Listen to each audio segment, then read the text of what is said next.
नमस्कार, मैं हूं यतेंद्र शर्मा और हम किस्सा कुर्सी का लेकर आए हैं आजमगढ़ जिले की गोपालपुर विधानसभा सीट पर। हमारे साथ जो चर्चा करेंगे उनमें से समाजवादी पार्टी के मौजूदा विधायक इस विधानसभा क्षेत्र से वसीम अहमद साहब हैं। साथ ही आप उत्तर प्रदेश सरकार में बेसिक शिक्षा राज्य मंत्री और ऊर्जा राज्य मंत्री की जिम्मेदारी भी आपके पास है। साथ ही बीएसपी की तरफ से पंकज दुबे जी हैं, कांग्रेस की तरफ से सत्य प्रकाश मिश्रा जी हैं और भाजपा की तरफ से तेज प्रताप सिंह जी हैं। इन 5 सालों में अगर इस विधानसभा क्षेत्र की मैं बात करूं तो क्या मिला आपकी? इस सरकार की तरफ से और विधानसभा का प्रतिनिधि होने के तरफ से जो चाहिए थे रास्ते, सड़क, पुल, पुलिये, फायर स्टेशन, बिजली के सभी स्टेशन जो चाहिए थे वो सारी चीजें यहां पे मिली हैं। 2 पुल, 4 पुल, 3 पुल, कितना गिनवाऊं? गिनवाने लगूंगा तो पूरा दिन बीत जाएगा, पूरी शाम बीत जाएगी। वक्ता मंत्री जी दीवारे क्षेत्र की तरफ नहीं गए हुए हैं। परशुरामपुर से दीवारे की तरफ चले जाएं तो देख लें कि वहां की रोडों की स्थिति क्या है। इस गवर्नमेंट की असली पोल पट्टी वैसे ही खुल जाएगी। हाँ, दूसरी चीजें लोग बाप ही करते हैं। पूरी 5 साल गवर्नमेंट रहते हुए गोपालपुर विधानसभा या आजमगढ़ ही विधानसभा हमारी ऐसी है कि जहां सूखाग्रस्त क्षेत्र नहीं घोषित किया गया, मात्र इस नाते नहीं किया गया क्योंकि वो सपा के मुखिया का क्षेत्र है। 10-15 एक्सीडेंट पटवत बाजार में हो चुके हैं। इसके सवाल पटवत के लोग उठा चुके हैं। इन पटरियों को बनना चाहिए था। सोलिंग नहीं लगती, मिट्टी डलवा देते, ध्यान देते। सड़कों की विषय हम बात करते हैं।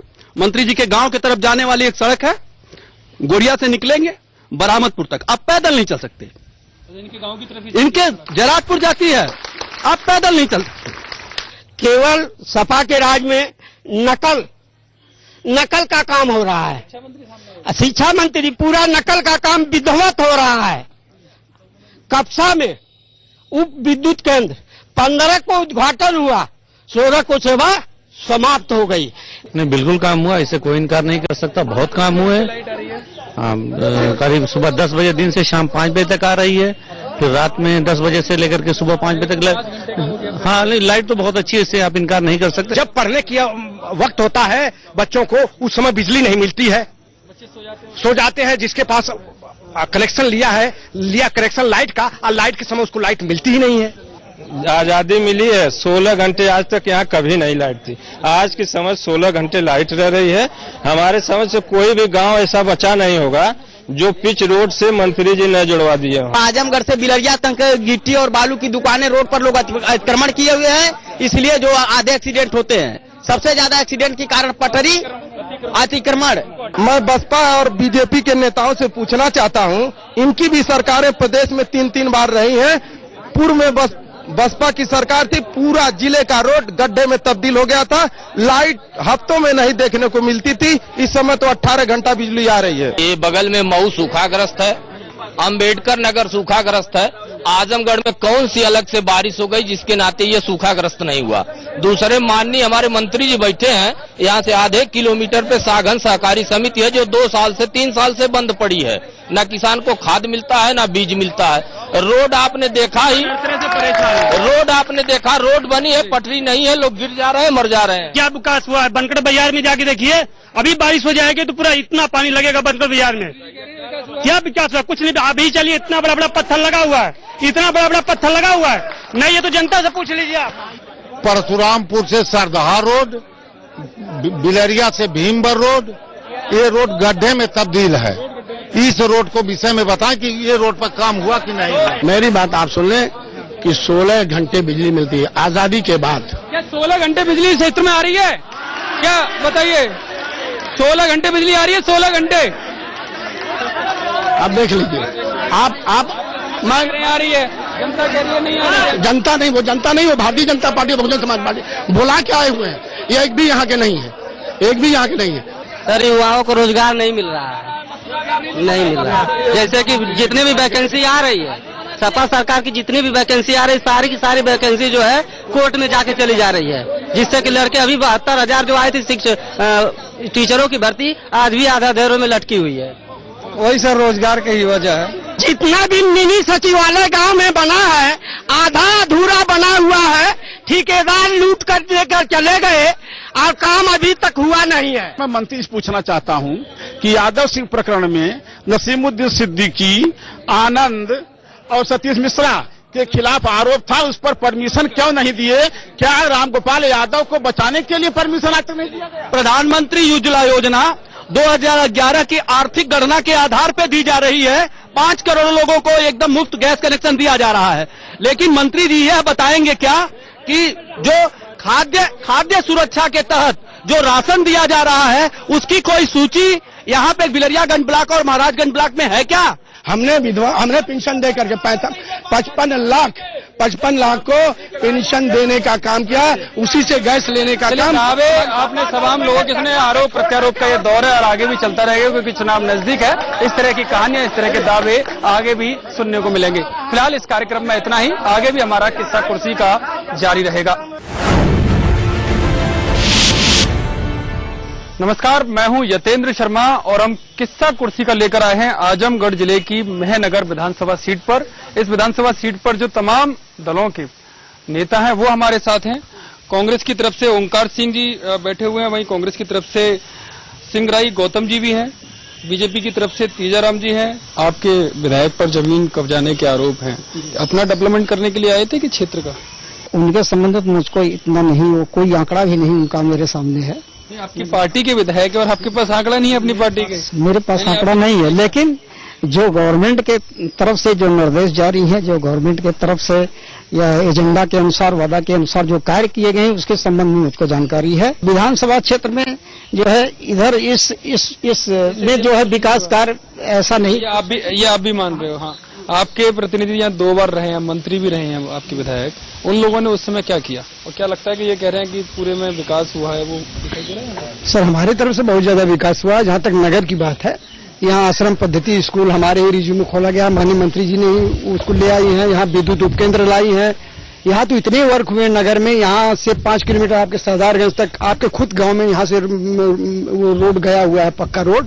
वो माननीय विद्या चौधरी जी प्रथम वित्त मंत्री बनी तो पहली बार उन्होंने उस पैसे को वहां किया। जहाँ तक यहाँ के विधायक का सवाल है, जो करप्शन बढ़ा है, अभी नगर में ही एक लखरा पोखरा है, वो पोखरे को उन्होंने अपने आदमी को उसको दिलवा करके ये तहसील से वो कर लिया है और कब्जा कर लिए हैं। सारी मछलियां मारते हैं और बेचते हैं। क्या समस्याएं यहाँ पर दूर हुई है?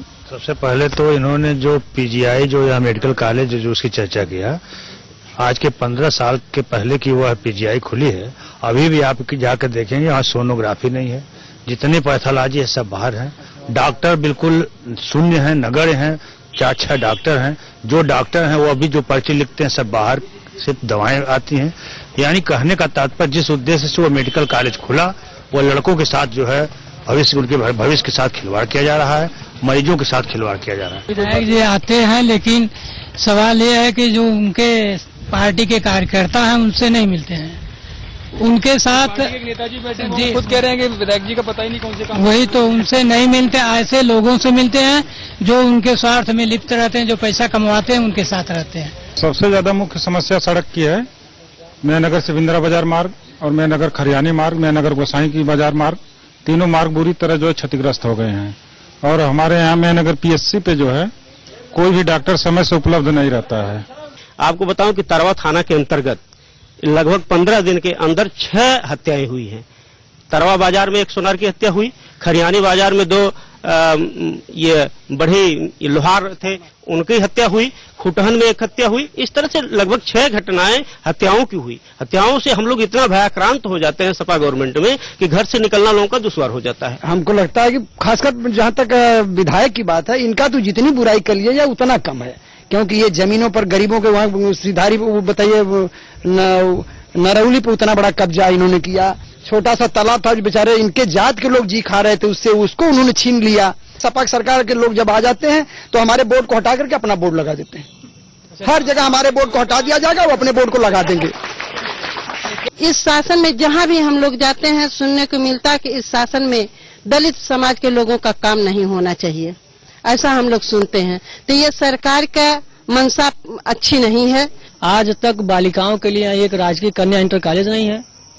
एक ITI यहाँ लगभग 86 से है, चलती तो मेहनगर के नाम पर है, लेकिन वो आजमगढ़ मुख्यालय पर स्थित है। मेहनगर के बच्चों को वहाँ एडमिशन नहीं मिलता है। जितना भी आप प्रगति का खाका देख रहे हैं ना, उनका बनाया हुआ है। सपा भी नहीं बना पा रही है, न बहुजन बना पा रही है, न भाजपा को बनाने कोई सवाल है नहीं। समझे आप कि नहीं? जहां तक मुलायम सिंह की बात है, काम तो कुछ हो रहा है लेकिन गुणवत्ता उसका सही नहीं है। मुलायम सिंह का क्षेत्र है, 12 घंटे बिजली मिलती है, 24 घंटे बिजली मिलना चाहिए। उनका घोषणा केवल कागजों पे हो रहा है, कार्य कागजों पे हो रहा है। रोड जो है एकदम खंडहर बना हुआ है, शायद बरसात होगी तो उसमें धान की रोपाई हो जाएगी। जिस सरकार का एसडीएम लेखपाल चपरासी कानून को सब घूसखोरों 100-100 रुपया एसडीएम लेता हो घूस, उस सरकार की बात छोड़िए। हम तो यही कहेंगे कि इस सरकारों में सिर्फ घूसखोरी, कमीशनखोरी, चोरी, डकैती, कत्ल, बलवा, इन्हीं का विकास हुआ है।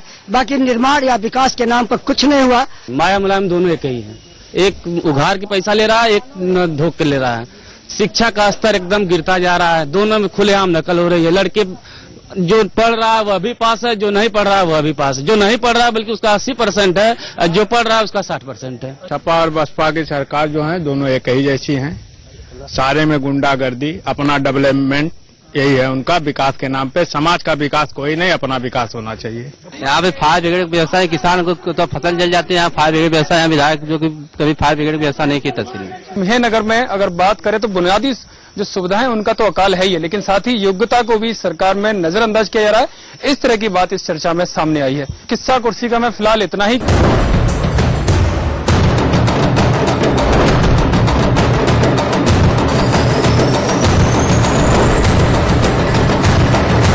की सदर विधानसभा क्षेत्र में यह क्षेत्र इस वजह से भी काफी चर्चित रहता है क्योंकि यहां लोकसभा जो सीट है वो खुद सपा सुप्रीमो मुलायम सिंह यादव की है। तो इस नाते पूरे प्रदेश की निगाहें यहां पर जरूर लगी रहती है कि कितना विकास यहां पर मुलायम सिंह ने अपने क्षेत्र में किया। खासकर जो उत्तर प्रदेश सरकार है वो कितना ध्यान यहां पर दे रही है। इस पर चर्चा करने के लिए हमारे साथ तमाम पार्टियों के नेता मौजूद हैं। उत्तर प्रदेश की सरकार आजमगढ़ का निरंतर विकास कर रही है। उत्तर प्रदेश और उत्तम प्रदेश की बनाने के संबंध में आप आजमगढ़ शहर से लेकर पूरे गांव तक देख सकते हैं।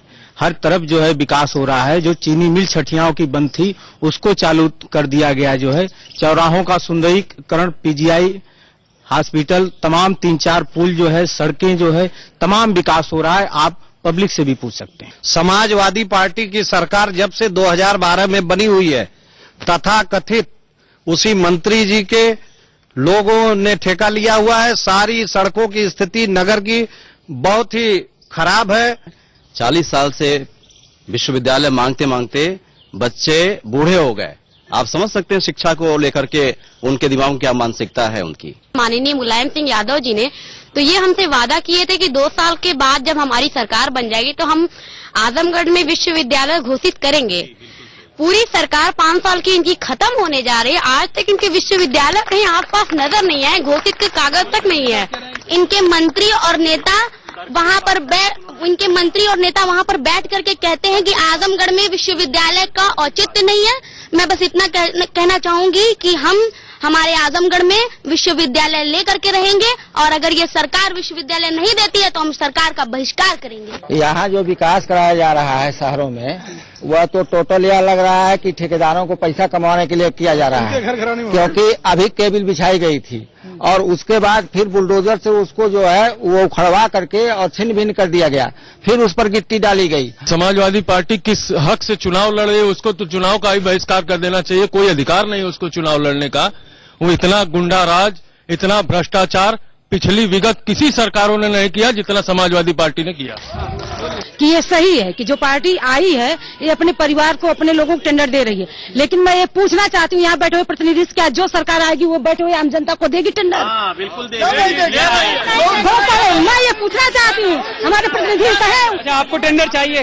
बिल्कुल नहीं, मुझे नहीं चाहिए, मैं पूछना चाह रही हूँ। सपा सुप्रीमो का गढ़ जरूर है, वो यहाँ से सांसद जरूर है, लेकिन फिर भी समस्याएं जो कि तो बनी हुई है। शायद नेता इसी को कहते हैं क्योंकि समस्याएं सदियों से चली आती है, नेताओं का चेहरा बदलता है लेकिन रवैया वही रहता है। फिलहाल कुछ किस्सा कुर्सी का मैं इतना ही। हमारा ये सिलसिला आगे भी जारी रहेगा। कैमरामैन वीरेंद्र वोरे के साथ यतेंद्र शर्मा, इंडिया न्यूज, आजमगढ़।